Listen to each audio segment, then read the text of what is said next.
নমস্কার সবাইকে, আমি ডায়েটিশিয়ান দেবশ্রী পাল। আজকে আমার আলোচনার টপিক দেখে বুঝতে পারছেন, ভেজ স্যুপ।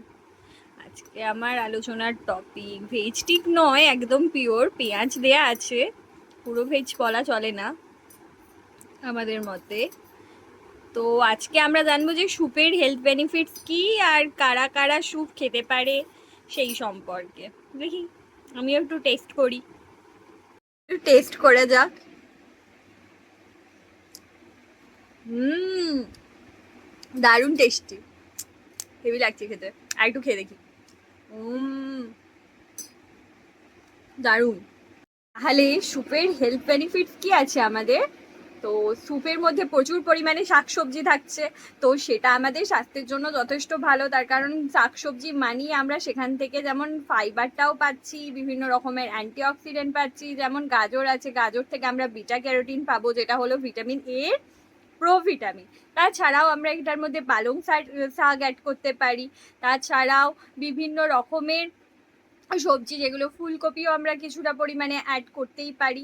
তাছাড়াও হালকা পেঁয়াজ আপনারা দিতেই পারেন, ক্যাপসিকাম দিতে পারেন। তো বিভিন্ন রকম স্যুপ বানানো আপনাদের নতুন করে শেখানোর আমার কিছু নেই, বাট বিভিন্ন রকমের সবজি আপনারা যেটা ইচ্ছা সেটা দিতে পারেন। এটার মধ্যে আলু থাকে না, তো ডায়াবেটিস পেশেন্টদের জন্য ভালোই হচ্ছে। তো আর প্রচুর পরিমাণে এটার মধ্যে আমরা পাচ্ছি জল, যেটা আমাদের শরীরকে হাইড্রেটেড রাখতে ভীষণভাবে কাজ করে থাকে। তো তারপরেও যেটা হচ্ছে যে আমরা বলবো যাদের হচ্ছে কোনো কিছু হজম হচ্ছে না, হঠাৎ করে এরকম সমস্যা দেখা গেছে, যাই খাচ্ছে যখনই বমি করে দিচ্ছে পেশেন্ট, তখন সেক্ষেত্রে কিন্তু আমরা স্যুপ দিতে পারি। কিন্তু অবশ্যই যে মানে সবসময় নয়, খুব সিরিয়াস কন্ডিশনে আছে তখন তাকে আমি স্যুপ খাইয়ে দিলাম সেই জিনিসটা নয়। কিন্তু পেশেন্ট যখন হালকা বমির মধ্যে দিয়ে যাচ্ছে, সে কিছুটাই কোনো খাবার সেইভাবে রাখতে পারছে না, তখন সেক্ষেত্রে আমরা হালকা স্যুপ দিতেই পারি।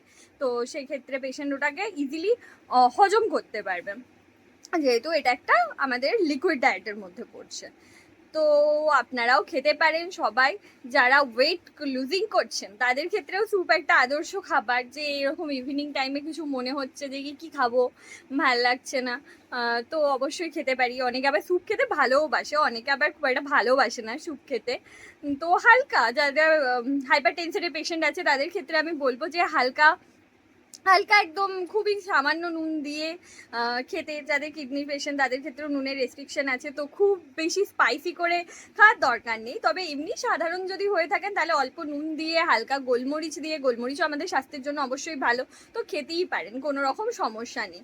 আমি না হয় ভেজ স্যুপ খাচ্ছি, কিন্তু তা বলে আপনারা এটার কিন্তু মানে আরও এটাকে এনরিচ করতে পারেন। কিভাবে এনরিচ করতে পারেন? এর মধ্যে একটা ডিম দিয়ে, বা আপনারা এটার মধ্যে চিকেনের পিস মানে একদম ছোট ছোট করে স্লাইড অ্যাড করে এটার কিন্তু পুষ্টিমূল্য আরও বাড়াতে পারেন, মানে এটাকে আরও প্রোটিন কন্টেনিংও করতে পারেন, সেটা আপনাদের জন্য ভালো হবে। তো আজকে এই পর্যন্তই, আবার সঙ্গে দেখতে থাকুন।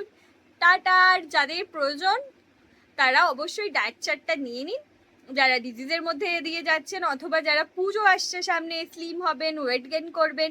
এটা তো একটা মানে পুজোর আগে থেকে আমাদের টেনশন যে পুজোর সময় আমাদের কেমন লাগবে। তো অবশ্যই কন্ট্যাক্ট করুন এবং মানে একটা ডায়েট চার্ট নিয়ে নিন। টাটা।